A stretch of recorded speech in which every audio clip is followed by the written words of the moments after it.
তুমি ঘুমাইতাছো, ঘুমাও আর কিছু কথা বলি শোনো, মনোযোগ দিয়ে শুনবা। কিছু কিছু বেডি মানুষ আছে বুঝছো, বিয়া শাদী হয়ে গেছে, বাচ্চা কাচ্চা হয়ে গেছে, এরপরও তাদের ঠিকঠাক করা লাগবে, ভিডিও বানানো লাগবে।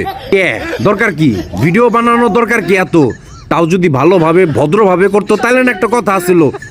কি করে জানো, জিনিস মিনিস দেখায় ভিডিও বানায়, এটা কোনো কথা? তাও আবার বিয়া শাদী হয়ে গেছে, বাচ্চা কাচ্চা হয়ে গেছে। তোমার কাছে আমার একটা প্রশ্ন, তুমি কত দিয়ে জিনিসটা কি যুক্তিসঙ্গত? এটা কি মানায় তাদের সাথে? এই জিনিসগুলো মানায়? তুমি আমাকে বলো, বলবা কেমনে? তুমি তো ঘুমায় আসো।